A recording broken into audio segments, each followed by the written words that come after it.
Nobody can be you. You can delegate a lot of things, but you can't delegate yourself.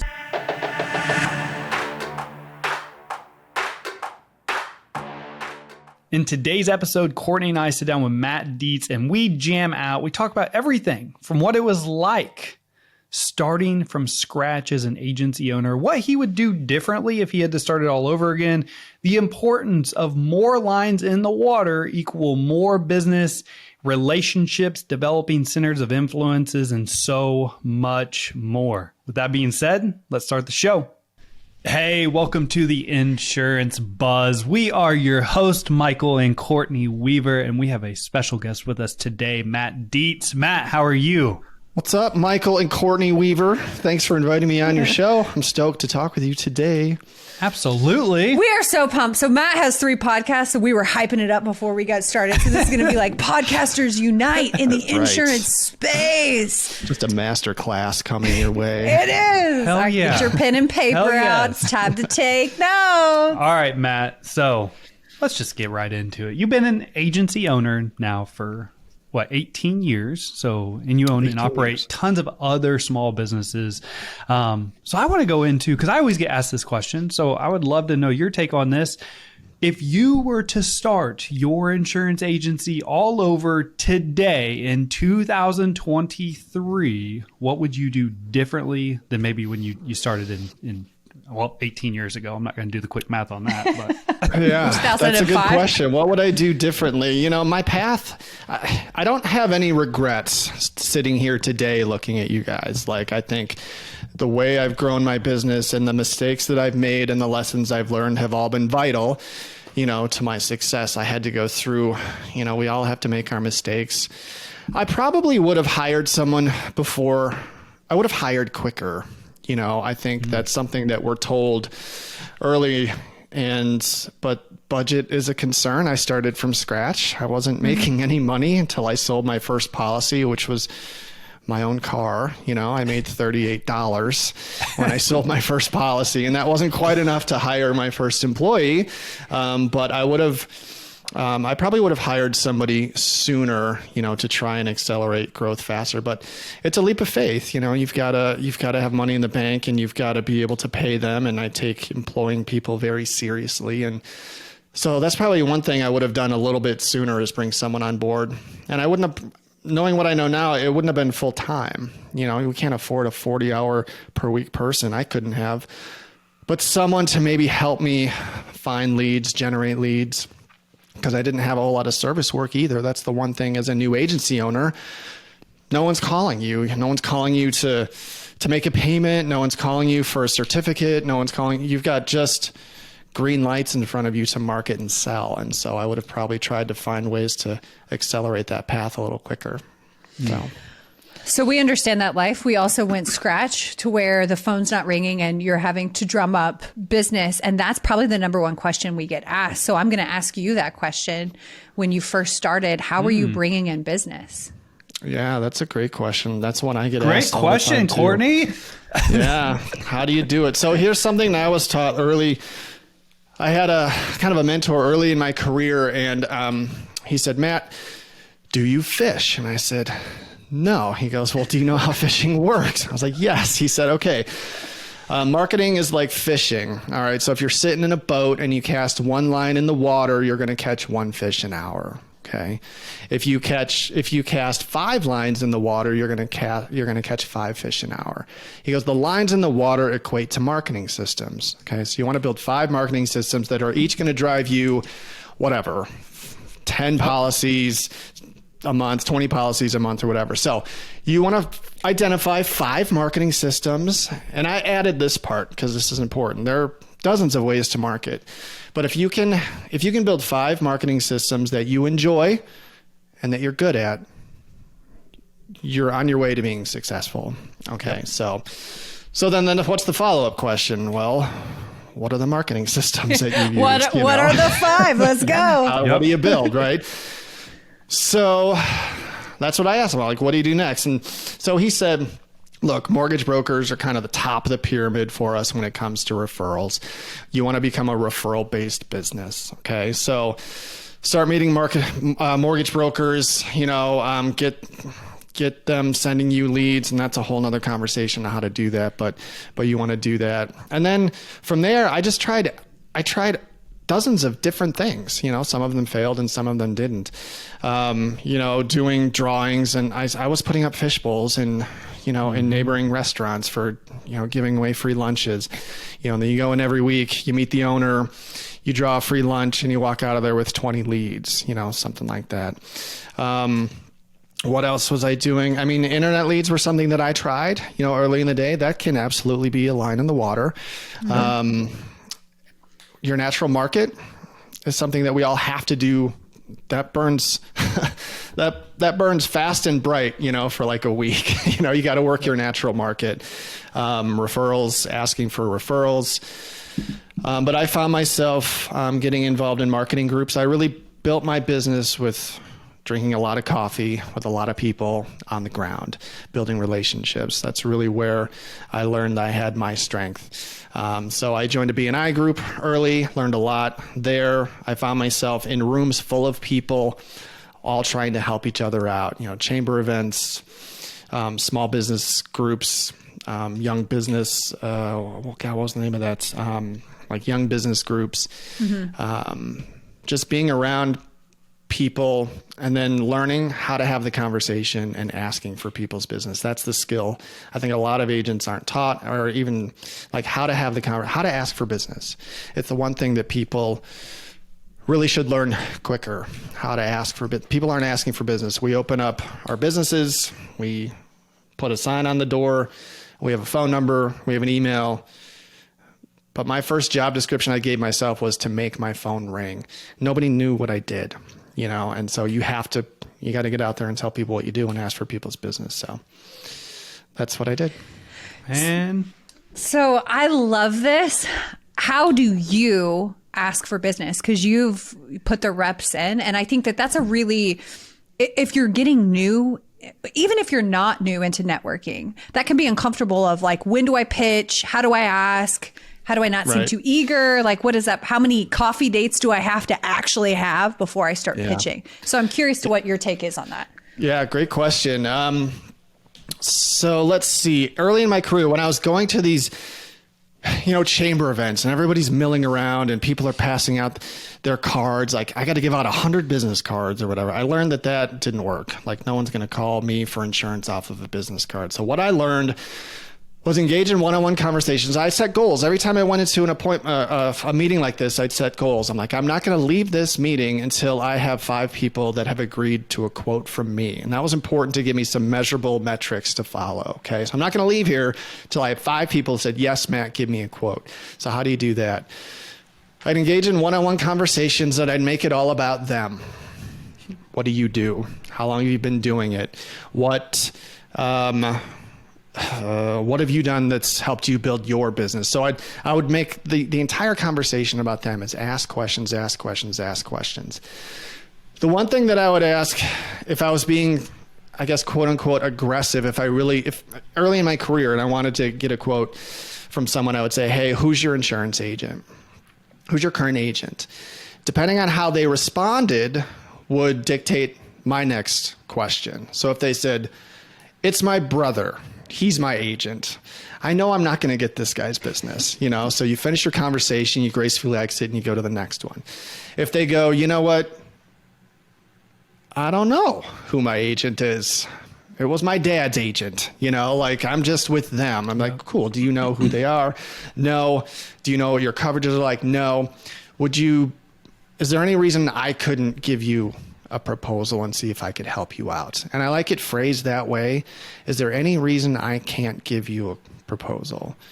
It's a little different than can I give you a quote? Because that's a tougher question to say no to. No, there's no reason you can't give me a quote. Okay. And if they say yes, then you trade information and you chase them. You start chasing them. And then if they're with an online provider like Geico or Progressive, then you can go and say, you know what, I'm local, I'm right down the street from you. There are benefits to that. Here are the benefits to that. Is there any reason I can't give you a proposal? You have 10 of these conversations, you're going to walk out of there with 3 or 4 quotes. So that's how I learned to do it in the beginning. Later, I crafted a way of doing it a little bit differently. When I talk about them, ask them all the questions about them, I would follow up with, hey, when I started building my network, I'd say, hey, who do you need to meet that would benefit your business? And everyone has someone they want to meet. Well, I need an accountant. I need a lawyer. I need someone to help me with my website. I need someone with marketing. I need a new logo, fill in the blank. After a period of time and doing a lot of marketing this way, I started to build up my virtual Rolodex of experts in town. I'd say, who you do need to meet. You need help with marketing. You got to talk with this guy, Toby. He's amazing. And then I would connect him with Toby. Now I'm doing two people a favor. I'm doing him a favor, and I'm doing Toby a favor. And I make that connection. Now I would do it through a 3-way text, and I hand it off. And I know Toby is going to follow up with this person. So now I'm doing two people a favor. It's the whole giver's gain philosophy, right? So if you give somebody something of value, there's a human response to want to give something back to me. Well, what can I do for you, Matt? Would you let me look at your insurance? And so that's kind of that's the evolution of the way that I learned how to have those conversations. It is amazing what happens when you ask questions and people talk, and the more they talk, the more they like you. The more they talk about themselves, the more they like you. That's Sales 101. I love it. The Go Giver, obviously, is kind of the book you're talking about. Fantastic read for anyone that hasn't read that. And I don't want to skip over, I know we went into, hey, how do you get these conversations started? But I don't want to skip over the fact of the 5 lines in the water, the 5 new business acquisition strategies you talked about earlier. Because you listening, whether you're an agency owner or producer, I would challenge you to make sure you know what your 5 new business acquisition strategies are. How are you getting prospects in the door? Whether it is cold calling like we did, whether it's internet leads, whether it's centers of influences, door knocking, social media, community events.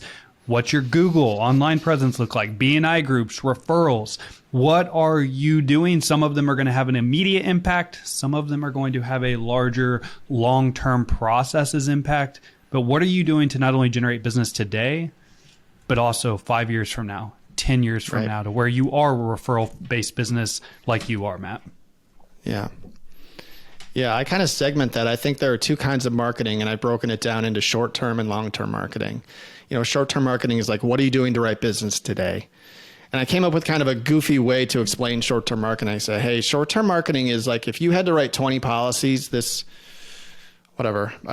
see, today's April 24th. What if you had to write 20 policies in the next 10 days, or you would die? That's very extreme, but I like to run people through that. Because they would panic. They'd be like, oh my God, what would I do if I had to do this, or I would die? Your mind goes to a different place. You would be desperate. And there is a form of desperation in sales, especially when you're starting, because it's the way we get paid, right? We have bills to pay. We have families to take care of. We have children to feed, and so like I felt not quite that level of desperation. I wasn't going to die, but like we have to do things. So I think that's an interesting way. I think it's an interesting exercise to go through, because people would do things that they have to get out of their comfort zone. They'd be like, I'd go door to door, until I got 20 policies. And then I'd ask them like, well, why aren't you doing that anyway? And so it really helped. I think that's an interesting exercise, to put, or if you wanted to dial it down a little bit, or you would lose your job. If you didn't write 20 policies in the next 10 days, you'd get fired. You'd find some motivation, and some creativity there. So I think it's an interesting exercise. And long-term marketing, yes, Michael, is our ultimate goal, is to be able to sit in our office and have our phone ring, without having to do the work, because you've built the relationships and the referral networks, and people are calling you for quotes. Like that's the dream, right? And so that's long-term marketing. That's your relationship marketing. That's your mortgage brokers and taking care of your current clients and getting in front of COIs. So, and here's the thing, and it can happen because I think there's so many times. I mean, we did after it took us about 2 to 2.5 years to become 100% referral based business, and so referrals determine referrals. So that's call-ins off of Google. That was social media, people reaching out to us via social media, and then it was organic referrals from customers, and that's really how we went about ours. Now I know you developed an amazing centers of influence with mortgage brokers, and I would love to actually dive into that. What did that look like? How long did that process take? But for any of you listening right now that are I'm going to challenge you to do what Matt just said, that are reliant on internet leads. Okay. Not that internet leads can't be a portion of your business, but what happened if you and the team quit cold turkey? What would you do to generate business in your agency? You're asking me? What would I do? Not you, just whoever. No, you. Well, Matt's like, I already know what I do. I already told you. So it's already done. Walk through the. Yeah. How do you get? You brought that up. How do you get leads? How do you get them to send you leads? These centers of influence, these mortgage brokers, and these referral sources. Mortgage brokers are important because it's a formal part of their process, right? They have to have insurance to close the lead. People lump mortgage brokers and realtors together. You have to really train your realtors to send referrals to you. There's more work, to get a realtor to send a referral to you. It can happen, but I think it's easier to do and to deal with mortgage brokers. And honestly, finding mortgage brokers to send business to you, I think it's kind of like dating. I think they have to like you. I think, we've all been taught to give value. And I think that term is a little watered down these days. What does that really specifically mean, to give value? Because I remember marketing mortgage brokers early in my career before I knew what I was doing. And I'd walk into a mortgage office and I'd be like, hey, my name's Matt. Send me some business. I will give you the best price I can and I'll take really good care of your people. And I'd look down at their desk and I'd see cards from 4 other insurance agents. And I was like, oh man, I kind of felt dirty. I was like, yeah. I'm like, I'm not giving value. They're hearing this pitch every week. What can I really do, to give value that these other 4 people on their desk aren't already doing? They've beat me there. Their cards are already there. And so I came across a program a long time ago. Do you guys remember or have heard of Recamp? No. Mm-mm. Yeah, Recamp was a program, and it's kind of outdated at this point. I don't think Recamp would like me saying that today, but it's kind of dated. Where put a disclaimer. Sorry, Recamp, that does not apply to you. But it was great. It was a program that was exactly what I was looking for at the time. I would go into a mortgage broker and say, hey, I actually have some real value to give to you. So if the way it worked was if that person sent me a referral and we all of a sudden have a shared client, they write the mortgage, I write the insurance. I would bring the mortgage broker 24 greeting cards to send to the client on the mortgage broker's behalf. My thumbprint is not on this at all. So they would sign 24 cards, give me 24 business cards. And over the course of 3 years, I'm going to send them 8 greeting cards a year, on behalf of the mortgage broker. Because residual income for customers from a mortgage broker is harder to do than it is for us. So we want to keep their name in the client's mind. And so and the cards were really pretty savvy. They were they were unique. There was a Groundhog's Day card. Who gets a Groundhog's Day card, right? There was an after Christmas card. So it doesn't get lost in all the Christmas cards. There was an anniversary card from when they bought their house. There were birthday cards. They were very unique and memorable. And I loved that program. But over the course of time, this was back in 07 and 08. All right. So it was a long time ago. Over the course of time, mortgage companies have this program replaced by technology. The postcards go out now automatically for the mortgage broker. So it kind of got outdated, but it was a neat way to give value that no one else was giving. And it got me in the door with mortgage brokers. I was using, I would get in with one mortgage broker and then they'd say, this is awesome. You have to meet all of my colleagues. And now all of a sudden I'm working with 4 or 5 mortgage brokers. But nowadays, in order to get in front of mortgage brokers, like I said, it's like dating. You want to go and have a lunch or a coffee with I tell agents to do this over a 90-day period. All right. Go meet with 20 mortgage brokers in a 90-day period. Make it a formal process.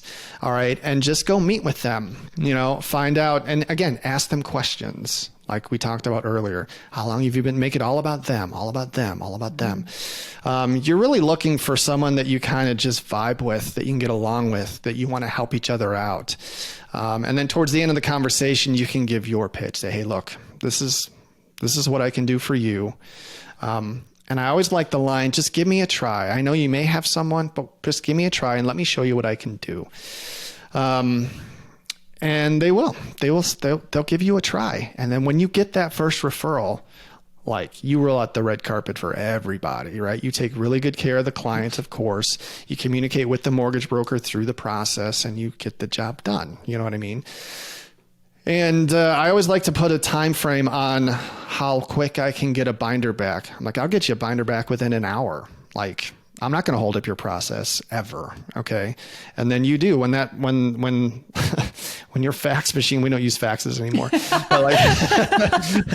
but when you get that binder request, like you do it as fast as you can, you get the binder back to them as fast as you can, and you blow their hair back. It takes 8 minutes to do a quote when you have all the information. So, so work, get the work done and do it. Eventually, once you earn their business, you want to get in-house with them and say, hey, can I do a lunch and learn with your whole team? And you go in and you teach them a little about insurance. Like, this is let me make your job easier, so teach them something that will make them look smarter about this portion of their process. So that's how I've done it. I love that. And I want to put an exclamation mark on what you just said. When you're talking about earning business, you reiterated, how can you save them time or how can you make them money? Like, that's what you should really be looking at as an insurance agent. Okay, how do I save them time or how do I make them money? What are all the creative ways that I can do this and add value to this person's life? That's what value, that's what you're saying there. Absolutely. Yeah, time and money. Yeah, make them look good.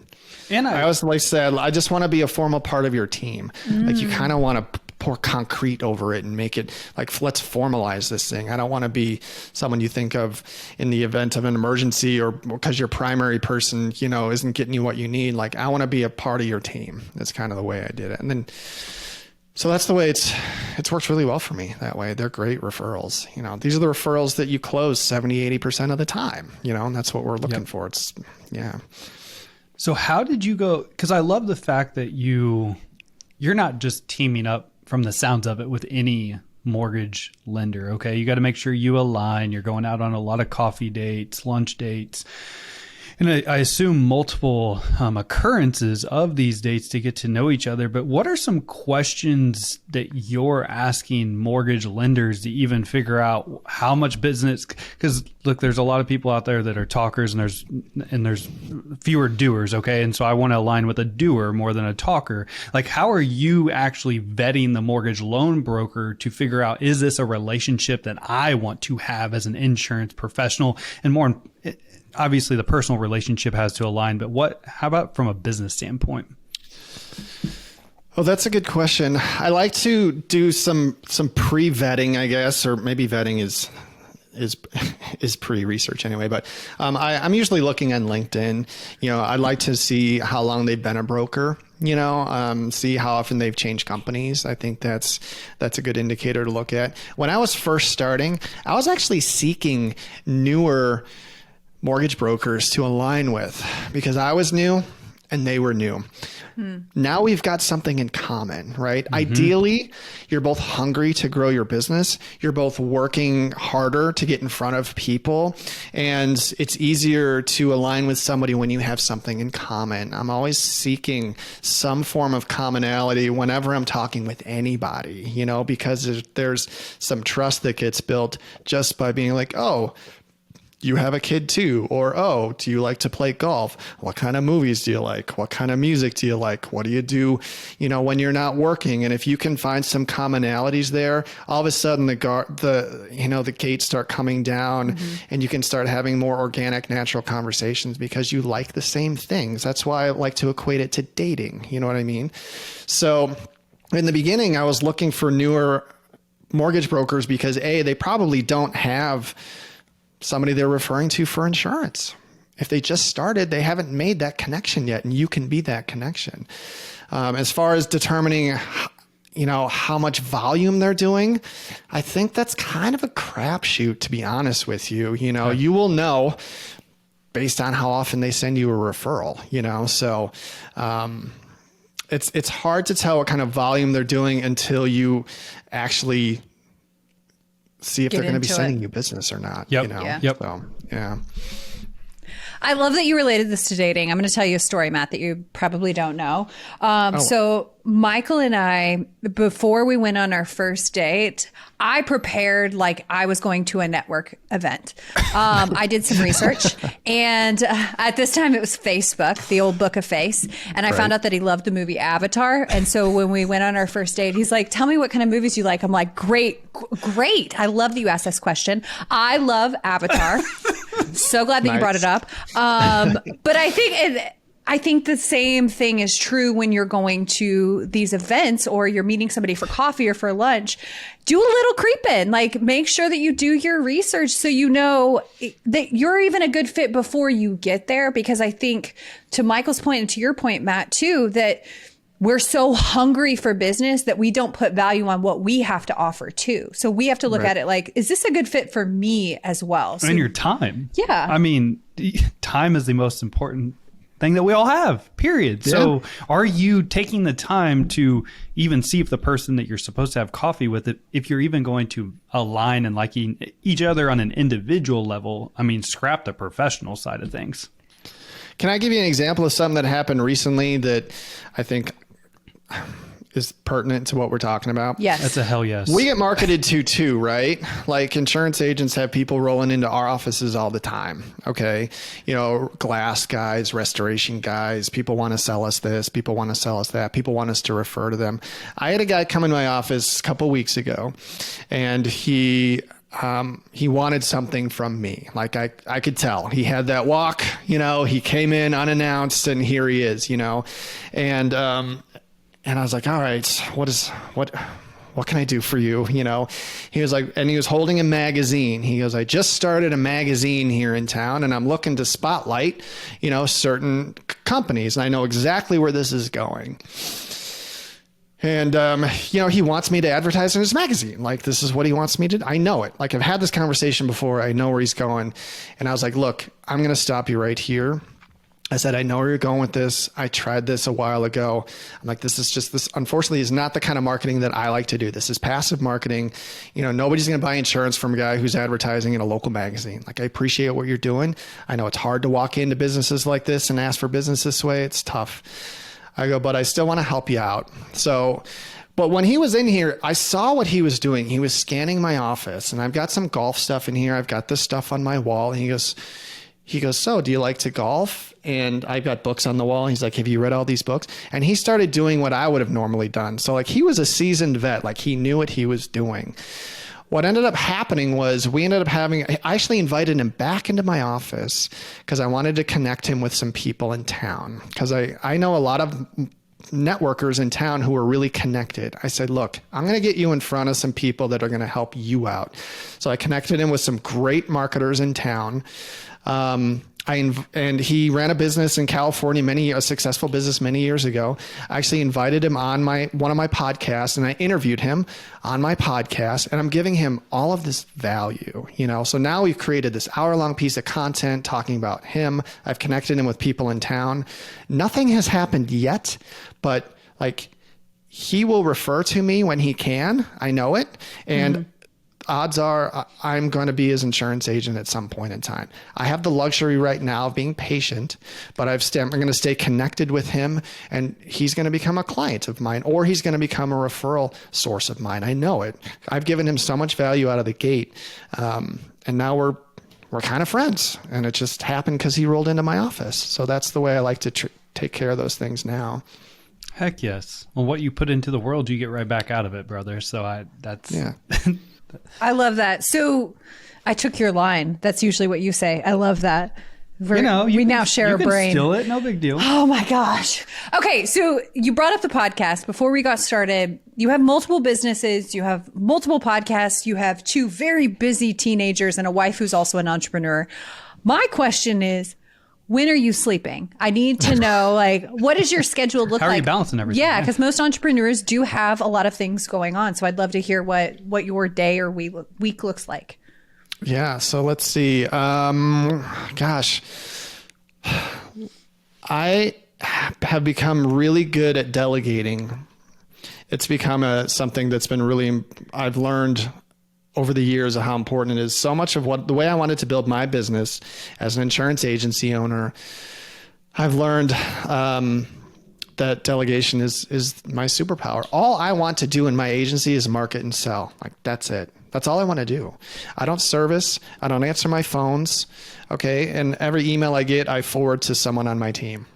And my team is incredible. Like, I've got a great team of people who I've had and been able to keep for years. They know my business. They know our goals. They are motivated. I take really good care of them. And, we work very, very cohesively together. So, and I run a pretty big agency. I've got 4,500 policies, and I only have 2 people that work for me. Like, most people don't understand how I can make that happen. But I've got total pros that are I've got one person that services my entire book, and I have one salesperson, and then there's me. And so it's a pretty unique situation. So I've done the proper training for my team. They know what to do. They know what's expected. And they do the work. So, I get into work between 8:30 and 9, I'm out by 5, and during those hours, I'm very intentional with my time. I learned how to time block early in my career because, Michael, you said it earlier, it's a non-renewable resource. Like, you have to be dedicated you have to be focused on what you're doing. And so I learned how to time block early and take care of a lot of the tasks that we have to do.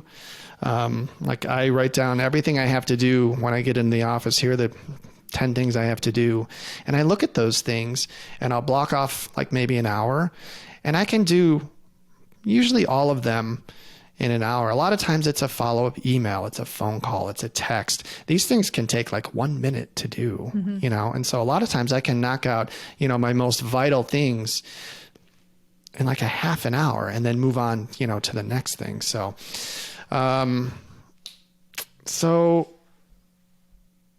being organized and learning how to manage your time was a really important thing that I struggled with early in my career, but I've learned how to manage my time, how to use if you guys heard of the Pomodoro technique? Mm-hmm. Yeah. You shut off all your notifications, you shut off all your phones, you have one browser window open, you shut your door, you put a sign on the door that says, "Leave me the hell alone," and you do your work. You can do a lot of work. You can get a lot done in an hour. The Pomodoro technique says it's, I think, 45 minutes, but you block out 45 minutes and you write down everything that you're supposed to do in those 45 minutes. Like, you'll do it in a half an hour and you'll have time to spare, but you have to control your distractions.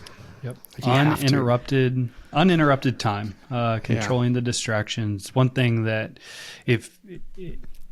that has worked really well for us is time blocking, but even more importantly, for like a week or 2 weeks, we would track everything we did for study. Yep, time study for 30 minutes. Yes. And it's amazing what you can find within that time study of things that you should be delegating. Yeah, do it, delegate it, delete it. You're going through and saying the 3Ds. So, and the thing is you have a smaller team, but you're small but mighty. I mean, you're the number one auto producer in your state, which is freaking amazing. So, I don't know. I just think that obviously you're doing something right. Efficient, you're producing at high levels. You've got your time blocking. You've got your referrals coming in. It's just...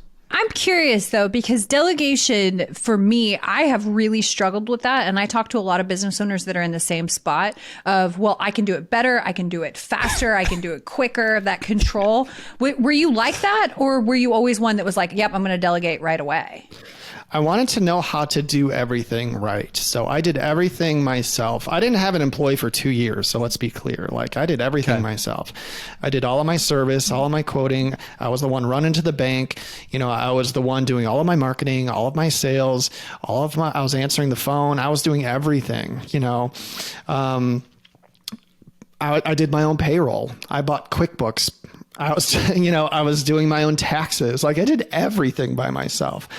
And that was good because I needed to learn how to train it away. Mm-hmm. So when I did it myself, and I learned how to do it right, like, those were the expectations I had. This is how it should be done. And then it got to the point where, as your business grows, it's not sustainable. Your growth will shrink if you continue to do everything, because all of a sudden you've got 1,000 policies and your time is being spread thin because you got people calling you for different reasons. So you have to be, when it comes to delegating, I learned that you have to set measurable. I have a 3-step process. It's really simple. Set measurable expectations, train, and hold accountable.